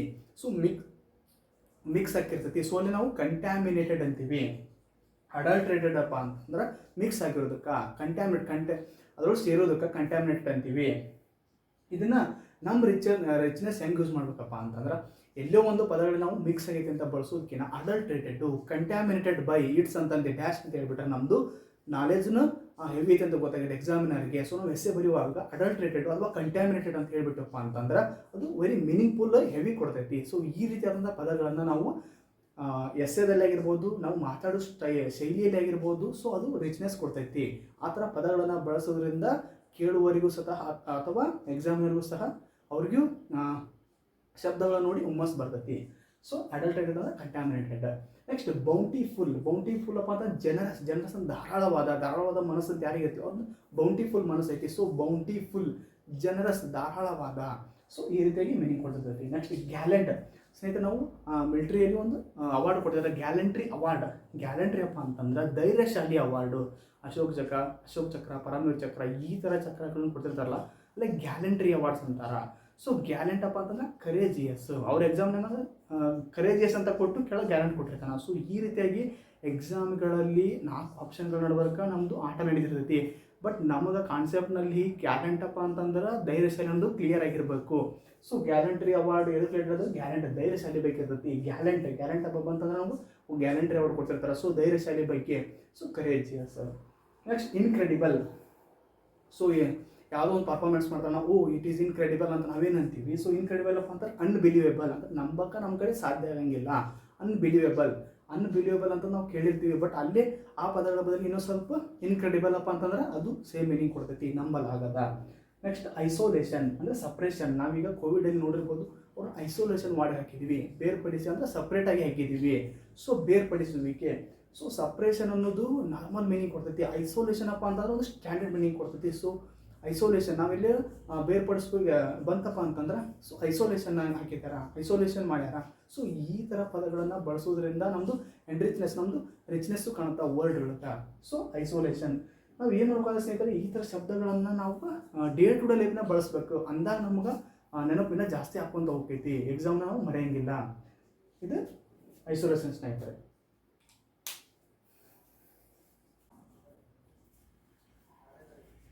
ಈಗ ನೆಕ್ಸ್ಟ್ ಒಂದು ಸ್ನೇಹಿತರೆ, ಎಲಾಬರೇಟ್ ಅಪ್ಪ ಅಂತಂದ್ರೆ ಡೀಟೇಲ್ಡ್, ವಿಸ್ತಾರವಾದ. ನಮ್ಗೆ ಯಾರು ಅಂತ ಕೇಳಿದ್ರೆ ಸ್ನೇಹಿತರೆ, ಸೊ ಲೆಟ್ಸ್ ಎಲಾಬರೇಟ್ ಇಟ್ ಅಂದ್ರೆ ವಿಸ್ತಾರವಾಗಿ ಹೇಳ್ರಿ, ಅಂದ್ರೆ ಇನ್ನೂ ಜಾಸ್ತಿ ಹೇಳ್ರಿ. ಸೊ ಡೀಟೇಲ್ಡ್ ಆಗಿ ಒಂದು ವಿಸ್ತಾರವಾದಂಥ ರೂಪವನ್ನು ಹೇಳ್ತೀವಿ ಅಲ್ಲಿ ಎಲಾಬರೇಟ್ ಅಂತೀವಿ. ಎಲಾಬರೇಟೆಡ್ ಮೀನಿಂಗ್ ಅಪ್ಪ ಅಂತಂದ್ರೆ ಒಂದು ವಿಸ್ತಾರವಾದ ಮೀನಿಂಗ್. ನಾವು ಜಾಸ್ತಿ ಏನಾರ ಕೇಳಬೇಕಂತಿತ್ತಪ್ಪ ಅಂದ್ರೆ ನಮಗೆ ಡೀಟೇಲ್ ಆಗಿ ಅದ್ರ ಬಗ್ಗೆ ಇನ್ಫಾರ್ಮೇಷನ್ ಬೇಕಾಗಿತ್ತಪ್ಪ ಅಂತಂದ್ರೆ ಎಲಾಬರೇಟ್ ಅನ್ನೋದು ಸೂಕ್ತವಾದ ಪದ. ಎಲಾಬರೇಟ್ ಅಪ್ಪ ಅಂತಂದ್ರೆ ಡೀಟೇಲ್ಡ್. ಸೊ ನಮ್ಮ ಎಕ್ಸಾಮ್ನ 4 ಆಪ್ಷನ್ ಕೊಟ್ಟಿರ್ತಾನೆ, ಎಲಾಬರೇಟ್ ಅಂತ ಇತ್ತಪ್ಪ ಅಂದ್ರೆ ಡೀಟೇಲ್ಡ್ ಆಗಿ ಅನಲೈಸಿಸ್, ಸೊ ಸಂಕ್ಷಿಪ್ತವಾಗಿ ಇದನ್ನು ವಿವರಣೆ ಮಾಡಿರ್ತಾರೆ. ಸೊ ಡೀಟೇಲ್ಡ್ ಒಂದು ಕರೆಕ್ಟ್ ಮೀನಿಂಗ್ ಕೊಡ್ತೈತಿ. Next able, I help you ಅಂತಂದು ಏನಾರ ಹೇಳ್ತಿದ್ದು ಸ್ನೇಹಿತರೆ, ಫ್ರೆಂಡ್ಲಿ ಅಂದ್ರೆ ನಮ್ಮದು ಸ್ನೇಹ ಉತ್ತಮವಾಗೈತಿ, ನಮ್ಗೆ ಅವ್ರಿಗೆ ಫ್ರೆಂಡ್ಲಿ ಆಗೈತಿ, ಏನು ರೈವಲ್ರಿ ಇಲ್ಲ. ಎಬಲ್ ಇದನ್ನು ನೋಡ್ಬೋದು ಸ್ನೇಹಿತರೆ. ಟ್ರಿಕ್ಸ್ ಏನಪ್ಪ ಅಂತಂದ್ರೆ ಯಾಮ್ ಅಂದ್ರೆ ನಾನು ಏನಾರು ಹೆಲ್ಪ್ ಮಾಡಿದ್ರೆ ಎಬಲ್, ಹೆಲ್ಪ್ ಯು. ಸೊ ಈ ರೀತಿಯಾಗಿ ಫ್ರೆಂಡ್ಲಿ ಆದಂಥ ವಾತಾವರಣ ಕ್ರಿಯೇಟ್ ಮಾಡ್ತಿರ್ತಾರೆ. ಸೊ ಎಬಲ್ ಅಪ್ಪ ಅಂದ್ರೆ ಫ್ರೆಂಡ್ಲಿ ಅಂದ್ರೆ ಸ್ನೇಹ ಉತ್ತಮವಾಗೈತಿ. ಸೊ ಫ್ರೆಂಡ್ಲಿಯಾಗಿ ನಾವೊಬ್ರು ಅದೀವಿ. ಸೊ ಎಬಲ್ ಅಪ್ಪ ಅಂದ್ರೆ ಫ್ರೆಂಡ್ಲಿ ಅಂತ. ನೆಕ್ಸ್ಟ್ ಮೆಲೋಡಿಯಸ್, ಯಾವುದೋ ಒಂದು ನಾವು ಸಾಂಗನ್ನು ಕೇಳಿದ್ರು, ಸೊ ಮೆಲೋಡಿಯಸ್ ಆಗೈತಿ ಸಾಂಗು. ಸೊ ಟ್ಯೂನ್ಫುಲ್ ಅಂದ್ರೆ ಒಂದು ವಾದ್ಯ ಚೆನ್ನಾಗೈತಿ, ಮೆಲೋಡಿಯಸ್ ಆಗೈತಿ. ಮೆಲೋಡಿಯಸ್ ಅಪ್ಪ ಅಂದ್ರೆ ಟ್ಯೂನ್ಫುಲ್. ನೆಕ್ಸ್ಟ್ ಎಬಿಲಿಟಿ ಅಪ್ಪ ಅಂದ್ರೆ ಕೆಪಾಸಿಟಿ, ನಮ್ಮ ಸಾಮರ್ಥ್ಯ ಏನೈತಿ, ನಮ್ದು ಎಬಿಲಿಟಿ ಏನೈತಿ, ನಮ್ಮದು ಸ್ಟ್ರೆಂತ್ ಏನಿದೆ, ನಮ್ದು ಕೆಪಾಸಿಟಿ ಏನೈತಿ. ಸೊ ಸಾಮರ್ಥ್ಯ ಅನ್ನಂಗೆ ಮೀನಿಂಗ್ ಕೊಡ್ತಾ ಸ್ನೇಹಿತರೆ. ನೆಕ್ಸ್ಟ್ ಟ್ರೈಟ್ ಅಪ್ಪ ಅಂದ್ರೆ ಕ್ಯಾರೆಕ್ಟರ್. ನಮ್ಮದು ಟ್ರೈಟ್. ಸೊ ಕ್ಯಾರೆಕ್ಟರ್ ಅನ್ನೋದು ನಾರ್ಮಲ್ ಸೆಂಟೆನ್ಸ್ ಇದೆ. ಸೊ ಟ್ರೈಟ್, TRAIT ಏನಪ್ಪ ಅಂತೈತಿ, ಒಂದು ಗುಣ ಏನು ಹೇಳ್ತೈತಿ, ಅವ್ರದ್ದು ಟ್ರೈಟ್ ಹೆಂಗೈತಿ, ಅವ್ನದು ಟ್ರೈಟ್ ಹೆಂಗೈತಪ್ಪ ಅಂತಂದ್ರೆ ಒಂದು ಗುಣ ಅಂದಂಗೆ. ಸೊ ಕ್ಯಾರೆಕ್ಟರ್ ಅಪ್ಪ ಅಂತಂದ್ರೆ ಟ್ರೈಟ್ ಅಂತ ಈ ಥರ ನೆನ್ಪಿಡೋ ಸ್ನೇಹಿತರೆ ಗುಣ. ನೆಕ್ಸ್ಟ್ ಫ್ಯೂಟೈಲ್ ಸ್ನೇಹಿತರೆ, ಇದೊಂದು ಇಡಿಯಂ ಪ್ರೇಸ್ನೇ ಬರ್ತಾರೆ ನುಡಿಗಟ್ಟುಗಳಲ್ಲಿ. ಫ್ಯೂಟೈಲ್ ಸರ್ಚ್ ಅಂತ ಒಂದು ಬರ್ತಾ ಅಂದರೆ ಯೂಸ್ಲೆಸ್ ಸರ್ಚ್ ಅಂದಂಗೆ, ಅಂದ್ರೆ ನಮ್ಮದು ವ್ಯರ್ಥವಾದ ಒಂದು ಸರ್ಚ್ ಮಾಡ್ದಂಗೆ, ವ್ಯರ್ಥವಾದ ಹುಡುಕಾಟ ಅಂದಂಗೆ. FUTILE ಯೂಸ್ಲೆಸ್ ಅಂದಾಗ ಅಲ್ಲಿ ವ್ಯರ್ಥವಾದಂಥ ನಮ್ಮದು ಫ್ಯೂಟೈಲ್ ಮೀನಿಂಗ್ ಕೊಡ್ತೈತಿ. ಬಟ್ ಇಡಿಯಂ ಪ್ರೇಸ್ನಲ್ಲಿ ಫ್ಯೂಟೈಲ್ ಸರ್ಚ್ ಅಂತ ಬರ್ತಾ, ಫ್ಯೂಟೈಲ್ ಸರ್ಚ್ ಅಪ್ಪ ಅಂತಂದ್ರೆ ಒಂದು ವ್ಯರ್ಥವಾದ ಹುಡುಕಾಟ. ಸೊ ಇದು ಫ್ಯೂಟೈಲ್ ಬಗ್ಗೆ ಸ್ನೇಹಿತರೆ. ನೆಕ್ಸ್ಟ್ ಎಸ್ಟೀಮ್ ಅಪ್ಪ ಅಂತಂದ್ರೆ ರಿಗಾರ್ಡ್, ಮಾನ್ಯತೆ. ನಾವು ಇದೇ ನೋಡಿದ್ವಿ, ಎಸ್ಟಿಮೇಟೆಡ್ ಬೈ ಮಾನ್ಯತೆ ಪಡೆದಿದೆ. ರಿಗಾರ್ಡ್ ಅನ್ನೋದು ರಿಗಾರ್ಡ್ ಮತ್ತು ಎಸ್ಟಿಮು ಒಂದ ಮೀನಿಂಗ್ ಕೊಡ್ತಿರ್ತೈತಿ. ಸೊ ರಿಗಾರ್ಡ್ ಅಪ್ಪ ಅಂತಂದ್ರು ಒಂದ, ಎಸ್ಟಿಮ್ ಅಂದ್ರು ಒಂದ. ಸೊ ಇದ್ರ ಮೀನಿಂಗ್ ಏನು, ಮಾನ್ಯತೆ ಪಡೆದಿರುವುದು. Estimated by regarded by dash and dash. So ಈ ರೀತಿಯಾದಂತಹ ಯಾವುದೊಂದು ಕಂಪನಿ ಆಗಿರ್ಬೋದು, ಎಸ್ಟಿಮೇಟೆಡ್ ಬೈ ಇನ್ಫೋಸಿಸ್, ಈ ರೀತಿಯಾಗಿ ಅದರಿಂದ ಮಾನ್ಯತೆ ಪಡೆದಿದೆ. ಸೊ ಅಲ್ಲಿ ನಾವು ಎಸ್ಟಿಮ್ ಅಥವಾ ರಿಗಾರ್ಡ್ ಎಂಬ ಪದಗಳನ್ನು ಬಳಸ್ತೀವಿ. Next chaos, CHAOS. ಅಲ್ಲಿ ಹಿಂದೆ ಹೇಳಿದ ಹಾಗೆ ಬ್ಯಾಫಲ್ಗೆ ಹೆಂಗೆ ಕನ್ಫ್ಯೂಷನ್ ಬರ್ತೈತಿ, ಸೊ ಚಾಹೋಸ್ಗೂ ಕನ್ಫ್ಯೂಷನ್ ಬರ್ತೈತಿ. ಸೊ ಈಗ ನಾವು ಅದನ್ನೇ ಟ್ರಿಕ್ಸ್ ಮಾಡ್ಕೊಬೇಕು ಸ್ನೇಹಿತರೆ, ಎರಡು ಸೇರಿಸ್ಬೇಕು. ಅಲ್ಲೇ ಬಫೆಲೋ ಅಂದ್ರೆ ಚಹಾ ಕುಡಿಯೋಂಗಿಲ್ಲ. ಸೊ ಬಫೆಲೋ ಚಹಾ ಕುಡಿತಪ್ಪ ಅಂದ್ರೆ ಕನ್ಫ್ಯೂಸ್ ಆಕೈತಿ, ಅದು ನೋಡಿ ನಮ್ಗೆ ನಂಬಕ್ಕಾಗಂಗಿಲ್ಲ. ಸೊ ಬಫೆಲೋ ಚಾ. ಸೊ ಈ ರೀತಿಯಾಗಿ ನಾವು ಜೋಡಣೆ ಮಾಡಿ ನಮ್ಮದೇ ಆದಂಥ ಒಂದು ಟ್ರಿಕ್ಸನ್ನು ಮಾಡಬೇಕು. ಅಂದ್ರೆ ನಮ್ಗೆ ಎಕ್ಸಾಮ್ನಾಗ ನೆನಪಾಕಿರ್ತಾವೆ.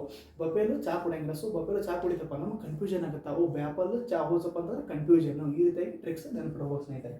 Next comments. ಲೆಟ್ಸ್ ಕಮೆಂಟ್ಸ್ ಇಟ್ಟಪ್ಪ ಅಂತಂದ್ರೆ ಸ್ಟಾರ್ಟ್ ಮಾಡಿರಿ, ಸ್ಟಾರ್ಟ್ ಅಂದಂಗೆ ಪ್ರಾರಂಭಿಸ್ರಿ. ಕಮೆಂಟ್ಸ್ ಅಪ್ಪ ಅಂತಂದ್ರೆ ಒಂದು ಕಮೆಂಟ್ ಸ್ಟಾರ್ಟ್ ಕೊಡಿ. ಒಂದೇನೋ ಕ್ರಿಕೆಟ್ ಆಡ್ತಿದ್ರೆ ಒಂದು ಕಮೆಂಟ್ರಿ ಸ್ಟಾರ್ಟ್ ಆಗುತ್ತೆ. ಸೊ ಕಮೆಂಟ್ಸ್ ಅಪ್ಪ ಅಂತಂದ್ರೆ ಪ್ರಾರಂಭ ಮಾಡಿರಿ. ಕಮೆಂಟ್ಸ್ ಅಪ್ಪ ಅಂತಂದ್ರೆ ಸ್ಟಾರ್ಟ್ ಮಾಡೋದು, ಪ್ರಾರಂಭಿಸುವುದು. COMMENCE. ಸೊ ಕಮೆಂಟ್ಸ್ ಅಂದ್ರೆ ಸ್ಟಾರ್ಟ್ ಅಂದಂಗೆ. ವ್ಯಾಂಡರ್ ಅಪ್ಪ ಅಂತಂದ್ರೆ ರೋಮ್. ಈಗ ತಿರುಗಾಡ್ತಿರ್ತಾರ ಅವ್ರಿಗೆ ನಾವು ವ್ಯಾಂಡರ್ ಅಂತೀವಿ. ಮತ್ತು ರೋಮ್ ಅಂದ್ರೆ ಅವರು ಗಲ್ಲಿಗೆ ಯಾರು ತಿರುಗಾಡ್ತಿರ್ತಾರಲ್ಲ ಅವ್ರಿಗೆ roam, wander. So wane, WANE decline, ಅವನತಿ ಹೊಂದುವುದು. Wane, WANE. ನಮ್ಮದು ಒಂದು ಯಾವುದೋ ಒಂದು ವ್ಯಾನ್ ಇರ್ತದೆ ಸ್ನೇಹಿತರೆ. ವ್ಯಾನ್ ಭಾಳಷ್ಟು ದಿನಗಳ ನಂತರ ಅದು ಕೆಟ್ಟದಾಗಿರ್ತದೆ. ಸೊ ಅವನತಿ ಹೊಂದಿರ್ತೈತಿ, ಒಂದು ಅಂತ್ಯಕ್ಕೆ ಬಂದಿರ್ತೈತಿ. ಸೊ ನಾವು ತಿಳಿದುಕೊಳ್ಳಬೇಕಾದ್ರೆ ನಮಗೆ ಕಾನ್ಸೆಪ್ಟ್ ಕ್ಲಿಯರ್ ಆಗಿರಬೇಕು. ವ್ಯಾನ್ ಅನ್ನೋದು VAN ಬರ್ತೈತಿ. ಸೊ ಇಲ್ಲಿ WANE ಬಂದೈತಿ. ಸೊ ನಾವು ಆದರೂ ಸಹಿತ ನಾವು ನೆನಪಿಟ್ಟುಕೊಳ್ಳಲು ಬಳಸತಕ್ಕಂತಹ ಟ್ರಿಕ್ಸ್ಗಳಿಗೆ ಸಂಬಂಧ ವೇನನ್ನು ವ್ಯಾನ್ ಆಗಿ ಕನ್ವರ್ಟ್ ಮಾಡ್ಕೊಂಡಿರಬೇಕು. VAN ವ್ಯಾನ್ಗಳನ್ನು ನಾವು WANEಗೆ ಕನ್ವರ್ಟ್ ಮಾಡೀವಿ. So van decline. VAN ಅಂದ್ರೆ ನಮ್ಗೆ ನಾರ್ಮಲಾಗಿ ಗೊತ್ತೇ ಇರ್ತೈತಿ. WANE ಬಂತಪ್ಪ ಅಂತಂದ್ರೆ ವ್ಯಾನ್ ಅಂದಂಗೆ ಐತಿ. ಸೊ WANE ಅಪ್ಪ ಅಂತಂದ್ರೆ ಅವನತಿ. ಸೊ ಡಿಕ್ಲೈನ್ ಐತಿ, ಅವನತಿ ಒಂದೈತಿ. WANE ನೋಡ್ಬೇಕು, ವ್ಯಾನ್ ಅಂತ ಅನಿಸ್ತೈತಿ. ವ್ಯಾನ್ ಅಪ್ಪ ಅಂದ್ರೆ ಡಿಕ್ಲೈನ್. ಸೊ ಅವನತಿ ಒಂದು, ಇದು correct answer. Next abolish, eliminate, ತೆಗೆದು ಹಾಕೋದು. ಏನೋ ಒಂದು ರೂಲ್ಸ್ ಇದು ತೆಗೆದು ಹಾಕುತ್ತೀವಿ. ಅದಕ್ಕೆ ನಾವೇನಂತೀವಿ ಅಬಾಲಿಷ್, ಎಲಿಮಿನೇಟ್ ಅಂದ್ರೆ ತೆಗೆದು ಹಾಕುವುದು. ಅಬಾಲಿಷ್ ಅಪ್ಪ ಅಂತಂದ್ರೆ ರಿಮೂವ್ ಮಾಡ್ರಿ ಅನ್ನಂಗೆ, ಅದನ್ನ ಎಲಿಮಿನೇಟ್ ಮಾಡಿರಿ, ತೆಗೆದು ಹಾಕ್ರಿ ಅನ್ನೋದನ್ನು ಯಾವುದೋ ಒಂದು ರೂಲ್ಸ್ ಇರ್ತೈತಲ್ಲ ಅದನ್ನು ಆ ರೂಲ್ಸ್ಗೆ ನಾವು ಅಬಾಲಿಷ್, ಎಲಿಮಿನೇಟ್, ತೆಗೆದು ಹಾಕೋದ್ರ ಬಗ್ಗೆ ಮಾತಾಡ್ತೀವಿ. Next crucial. ಕ್ರೂಷಿಯಲ್ ಅಪ್ಪ ಅಂತಂದ್ರೆ ವೈಟಲ್, ಇಂಪಾರ್ಟೆಂಟ್, ಮುಖ್ಯವಾದ. ಕ್ರೂಷಿಯಲ್ ಡೇಟ್ ಏನೈತಿ, ಅದರ ಮುಖ್ಯವಾದ ಡೇಟ್ ಏನೈತಿ ಅದ್ರ ಬಗ್ಗೆ ಮಾತಾಡ್ತೇವೆ ನಾವು. ಕ್ರೂಷಿಯಲ್ ಅಂದ್ರೆ ಇಂಪಾರ್ಟೆಂಟ್ ಮತ್ತು ವೈಟಲ್. ಟ್ಯಾಗ್ ಅಪ್ಪ ಅಂತಂದ್ರೆ ಇಲ್ಲೊಂದು ಏನೋ ಸ್ಟಿಕ್ಕರ್ ನಾವು ಟ್ಯಾಗ್ ಮಾಡಿದ್ದೇವೆ, ಲೇಬಲ್ ಮಾಡಿದ್ದೇವೆ, ಅಂಟಿಸುವುದು. ಸೊ ಅಂಟಿಸುವುದ್ರ ಬಗ್ಗೆ ನಾವೇನಿದ್ದೀವಿ ಟ್ಯಾಗ್, ಲೇಬಲ್ ಅಂತ ಕರಿತೀವಿ ಸ್ನೇಹಿತರೆ. ನೆಕ್ಸ್ಟ್ ಏಮ್, ನಮ್ದು ಗುರಿ ಏನಾಗಿರ್ಬೇಕು, ನಮ್ದೊಂದು ಏನೋ ಒಂದು ಗುರಿ ಇತ್ತಪ್ಪ ಅಂತಂದ್ರೆ ನಮ್ಮದು ಜಾಬಿಂದ ಆಗಿರ್ಬೋದು, ಮುಂತಾದ ನಾವು ಕ್ರಿಕೆಟರ್ ಆಗಿರ್ಬೋದು, ಸಿಂಗರ್ ಆಗಿರ್ಬೋದು, ನಮ್ಮದು ಏಮ್ ಒಂದು ಗುರಿ ಬಗ್ಗೆ ಹೇಳ್ತಿರ್ತೈತಿ. Next ample, one of the most important synonym ಸ್ನೇಹಿತರೆ. ಆ್ಯಂಪಲ್ ಅಪ್ಪ ಅಂತಂದ್ರೆ ಸಫಿಷಿಯೆಂಟ್, ನಮ್ಗೆ ಸಫಿಷಿಯೆಂಟ್. ಬಟ್ ಇದನ್ನು ಉಲ್ಟಾಗಿ ನೆನಪಿರೋ ಸ್ನೇಹಿತರೆ, ಆ್ಯಪಲ್ ಅಪ್ಪ ಅಂತಂದ್ರೆ ಯಾವಾಗಲೂ ಕಡಿಮೆನೇ ಇರ್ತಾವೆ. ಆ್ಯಪಲ್ ನಾವು ಈಗ ಕೆಜಿ ಭಾಳಷ್ಟು 5 ಕೆಜಿ ಗಂಟೆ ಎಲ್ಲಿ ತರಂಗಿಲ್ಲ, ನಾವು ಅಲ್ಲಿ ಅರ್ಧ ಕೆಜಿ 1 ಕೆಜಿ ತಿಂದಿರ್ತೀವಿ. ಸೊ ಆ್ಯಂಪಲ್ ಅಪ್ಪ ಅಂತಂದ್ರೆ ನಮ್ಗೆ ಸಾಕಷ್ಟು ಸಿಗಂಗಿಲ್ಲ. ಸೊ ಈ ರೀತಿಯಾಗಿ ಉಲ್ಟಾ ಸಹ ನಾವು ಸೀದಾಗಿ ಕನ್ವರ್ಟ್ ಮಾಡ್ಕೋಬೇಕಾಗತ್ತಾ. ಆ್ಯಂಪಲ್ ಅಪ್ಪ ಅಂತಂದ್ರೆ ಸಾಕಷ್ಟು ಸಿಗಂಗಿಲ್ಲ. ಸೊ ಸಾಕಷ್ಟು ಅನ್ನೋದು ಕರೆಕ್ಟ್ ಮೀನಿಂಗ್ ಆಗುತ್ತಾ. AMPLE ನೋಡೋಕೆ ಆ್ಯಪಲ್ ಕಂಡಂಗೆ ಕಾಣುತ್ತಾ, ನಾವು ಎಮ್ ಸೈಲೆಂಟ್ ಮಾಡಿದೆಪ್ಪ ಅಂತಂದ್ರೆ ಆ್ಯಂಪಲ್, ಅದನ್ನ ನಾವು ಆ್ಯಪಲ್ ಆಗಿ ಕನ್ವರ್ಟ್ ಮಾಡ್ಕೊಂಡು ಅದು ಸಾಕಷ್ಟು ಇರಂಗಿಲ್ಲ. ಸೊ ಈ ರೀತಿಯಾಗಿ ನಾವು ಆ್ಯಂಪಲನ್ನು ನೆನಪಿಟ್ಕೋಬೇಕು. ಒಟ್ಟಿನಲ್ಲಿ ನಮ್ಮದು ಟ್ರಿಕ್ಸ್ ನೆನಪಿಟ್ರೆ ಸಾಕು ಸ್ನೇಹಿತರೆ. ಅದು ಉಲ್ಟಾ ಇರಲಿ ಸೀದಾ ಇರಲಿ, ಬಟ್ ಎಕ್ಸಾಮ್ನಾಗ ಹೆಲ್ಪ್ ಆಗೇ ಆಗುತ್ತಾ. ಆ್ಯಂಪಲ್ ಅಂತ ನೋಡಿದ್ವಿ, ಭಾಳ ಇರಂಗಿಲ್ಲ. ಸೊ ಸಾಕಷ್ಟು ಮೀನಿಂಗ್ ಕೊಡ್ತೈತಿ. Next concise. Write in concise way ಅಂತಂದ್ರೆ ಬ್ರೀಫ್ ಆಗಿ ಬರೆಯಿರಿ, ಅಂದ್ರೆ ಸಂಕ್ಷಿಪ್ತವಾಗಿ ಬರೆಯಿರಿ. ಯಾವುದೊಂದು ಎಸ್ಸೆ ಕೊಟ್ಟಿರ್ತಾರ, write this essay concise form ಅಂತ ಕೊಟ್ಟಿರ್ತಾನೆ. ಸೊ ಕನ್ಸೈಸ್ ಅಪ್ಪ ಅಂತಂದ್ರೆ ಒಂದು ಸಂಕ್ಷಿಪ್ತವಾಗಿ ಬರೆಯಿರಿ ಅದ್ರ ಬಗ್ಗೆ. ಸೊ ಬ್ರೀಫ್ ಮೀನಿಂಗ್ ಕೊಡ್ತೈತಿ. ಎಕ್ಸಾಮ್ನಾಗ ಇನ್ನೂ ಭಾಳಷ್ಟು ಸರಿ ಕೇಳ್ಯಾರ ಕನ್ಸೈಸು ಬ್ರೀಫ್ ಮ್ಯಾಕ್ ಕೊಡ್ತಾನೆ, ಕನ್ಸೈಸ್ ಕೇಳ್ಕೊಟ್ಟಿರ್ತಾನೆ. ಹಾಗೆ ಕನ್ಸೈಸ್ ಕೊಟ್ಟು ಬ್ರೀಫ್ ಕೇಳ್ತಾನೆ, ಈ ಥರ ಕೇಳ್ತಾನೆ ಸ್ನೇಹಿತರೆ. ಅಲವಪ್ಪ ಅಂತಂದ್ರೆ ಲೆಟ್ಸ್ ಅಲವ್ ಇಟ್ ಅಪ್ಪ ಅಂತಂದ್ರೆ ಅವ್ರು ಬರ ಹೇಳಿ. ಅಲವ್ ಅಂದ್ರೆ ಪರ್ಮಿಷನ್ ಕೊಡ್ರಿ, ಪರ್ಮಿಟ್, ಇದು ಮೀನಿಂಗ್ ಕೊಡ್ತಾರೆ ಸ್ನೇಹಿತರೆ. ನೆಕ್ಸ್ಟ್ ಡಿಸ್ಕವರ್, ಏನಾದರೂ ಒಂದು ಕಂಡಿಡಿದ್ರಪ್ಪ ಅಂತಂದ್ರೆ ಅದು ಡಿಸ್ಕವರ್ ಅನ್ನಂಗೆ. ನೆಕ್ಸ್ಟ್ ಎಲಿಮಿನೇಟ್ ಅಂದ್ರೆ ಇದು ತೆಗೆದಾಕಂಗ, ಎಕ್ಸ್ಕ್ಲೂಡ್ ಅಂದ್ರೆ ತೆಗೆದಾಕೋದು, ಇನ್ಕ್ಲೂಡ್ ಅಂದ್ರೆ ಕರ್ಕೋರಿ ಅನ್ನಂಗ. ಬೊನೆನ್ಸಾ, ಈಗ ಬೆಂಚ್, ಇದು ನೋಡ್ಲಂಗಾದ್ರೆ ಸ್ನೇಹಿತರೆ ಬೊನೆನ್ಸಾ, ಬಟ್ ಬೆಂಚ್ ಅಂತ ಕಾಣ್ತಿರ್ತೈತಿ. ಬೆಂಚ್ ಅಪ್ಪ ಅಂತಂದ್ರೆ ಯಾರೋ ನಮ್ಗೆ ಬೆಂಚ್ ಕಾರು ಬೋನಸ್ ಆಗಿ ಕೊಟ್ಟಾರ, ನಮ್ಗೆ ಕೊಡುಗೆ ಆಗಿ ಕೊಟ್ಟಾರ. ಸೊ ಬೆಂಚ್ ಅಂತ ತಿಳ್ಕೊಬೇಕು. ಬೆಂಚ್ ಅಪ್ಪ ಅಂತ ಬಂತಂದ್ರೆ ಬೊನೆನ್ಸಾ ಇರ್ತೈತಿ. ಸೊ ನೋಡೋಕೆ ಬೆಂಚ್ ಕಾಣಕುಂತೈತಿ. ಬೊನೆನ್ಸಾ ಅಪ್ಪ ಅಂತಂದ್ರೆ ಕೊಡುಗೆ ಕೊಟ್ಟಂಗ, ಒಂದು ನಾವು ಬೆಂಚ್ ಕಾರ್ ಅನ್ನೋದು ದೊಡ್ಡ ಕೊಡುಗೆ ಆಗೈತಿ. ಬೆಂಚ್ ಕಾರ್ ಅನ್ನೋದು ಒಬ್ಬದು ಡ್ರೀಮ್ ಆಗಿರ್ತೈತಿ ತೊಗೊಂಡು. ಸೊ ಬೊನೆನ್ಸಾ ಅಪ್ಪ ಅಂತಂದ್ರೆ ನಮ್ಗೆ ಬೋನಸ್ ಆಗಿ ಕೊಟ್ಟಾರ, ನಮ್ಗೆ ಕೊಡುಗೆ ಆಗಿ ಕೊಟ್ಟಾರ. ಸೊ ಬೊನೆನ್ಸಾ ಅಂತಂದ್ರೆ ಅದು ಒಂದು ಬೋನಸ್ ಇದ್ದಂಗೆ, ಅದೊಂದು ಕೊಡುಗೆ ಇದ್ದಂಗ. ನೆಕ್ಸ್ಟ್ ಅಗ್ರಿಗೇಟ್, ಇದು ಟೋಟಲ್ ನಮ್ಮದೊಂದು ಪರ್ಸೆಂಟೇಜ್, ಯಾವುದೋ ಒಂದು ಡಿಗ್ರಿ ಅಪ್ಲೈ ಮಾಡ್ಬೇಕಾದ್ರೆ ಅಗ್ರಿಗೇಟ್ ಪರ್ಸೆಂಟೇಜ್ ಎಷ್ಟು ಐತಿ ಕೇಳ್ತೈತಿ. ಸೊ ನಮ್ಮದು ಟೋಟಲ್ ಒಟ್ಟು ನಮ್ಮದು ಪರ್ಸೆಂಟೇಜ್ ಎಷ್ಟು, ಅಗ್ರಿಗೇಟ್ ಅಪ್ಪ ಅಂದ್ರೆ ಟೋಟಲ್ ಅಂದಂಗೆ. ಸೊ ನಾವು ಟೋಟಲ್ ಒಂದು ನಾರ್ಮಲಾಗಿ ನೋಡಿರ್ತೀವಿ. ಟೋಟಲ್ಗೆ ಇನ್ನೊಂದು ಸಮಾನಾರ್ಥಕ ಪದವಾದ ಯಾವುದಪ್ಪ ಅಂತಂದ್ರೆ ಅಗ್ರಿಗೇಟ್ ಅಂದಂಗೆ. ಇದು ನಾವು ಸ್ಪೆಲ್ಲಿಂಗ್ ಭಾಳಷ್ಟು ಸರಿ ಕೇಳಿದ್ವಿ ಸ್ನೇಹಿತರೆ. AGGREGATE, ಅಗ್ರಿಗೇಟ್ ಅಪ್ಪ ಅಂದ್ರೆ ಟೋಟಲ್ ಅಂದಂಗೆ. ನೆಕ್ಸ್ಟ್ ಬ್ರೂಟಲ್, ಕ್ರೂವೆಲ್ ಅಂದಂಗೆ. ಕ್ರೂವೆಲ್ ಅಪ್ಪ ಅಂದ್ರೆ ರಾಜ ಭಾಳ ಕ್ರೂವೆಲ್ ಇದ್ದ, ಅಂದ್ರೆ ಬ್ರೂಟಲ್ ಇದ್ದಂಗೆ. ಸೊ ಈ ರೀತಿಯಾಗಿ ಬ್ರೂಟಲ್ ಅಪ್ಪ ಅಂತಂದ್ರೆ ಕ್ರೂವೆಲ್ ಇದ್ದಂಗೆ. ಅವರು ನಾರ್ಮಲಾಗಿ ಇರಂಗಿಲ್ಲ, ಅವ್ರಿಗೆ ಎಮೋಷನ್ಸು ಫೀಲಿಂಗ್ ಇರಂಗಿಲ್ಲ. ಕ್ರೂವೆಲ್ ಅಪ್ಪ ಅಂತಂದ್ರೆ ಪರಿಣಾಮಕಾರಿಯಾಗಿ ಇರ್ತಾರೆ ಅವರು. ನೆಕ್ಸ್ಟ್ ಎಕ್ಸಿಕ್ಯೂಟ್ ಅಪ್ಪ ಅಂದ್ರೆ ಇಂಪ್ಲಿಮೆಂಟ್, ಅನುಷ್ಠಾನಗೊಳಿಸಿ. ಏನೋ ಒಂದು ರೂಲ್ಸನ್ನು ನಾವು ಜಾರಿಗೆ ತರಿಸ್ತೀವಿ, ಇವೆಲ್ಲ ಇಂಪ್ಲಿಮೆಂಟ್ ಮಾಡಿರಿ, ಅನುಷ್ಠಾನಗೊಳಿಸಿ, ಅದನ್ನು ಎಕ್ಸಿಕ್ಯೂಟ್ ಮಾಡಿರಿ, ಅದನ್ನು ಜಾರಿಗೆ ರೂಪದಲ್ಲಿ ತೊಂಬರ್ರಿ, ಕಾರ್ಯರೂಪದಲ್ಲಿ ತೊಂಬರ್ರಿ. ಸೊ ಅನುಷ್ಠಾನಗೊಳಿಸೋದಕ್ಕೆ ಎಕ್ಸಿಕ್ಯೂಟ್, ನಾವು ಇಂಪ್ಲಿಮೆಂಟ್ ಅನ್ನೋ ಪದವನ್ನು ಬಳಸ್ತಿರ್ತೀವಿ. ಸೊ ಇದು ಎಕ್ಸಿಕ್ಯೂಟ್ ಸ್ನೇಹಿತರೆ. ಕ್ಲಾಸ್ ವಾಚ್ ಮಾಡೋದಕ್ಕೆ ಎಲ್ಲರಿಗೂ ಧನ್ಯವಾದಗಳು ಸ್ನೇಹಿತರೆ.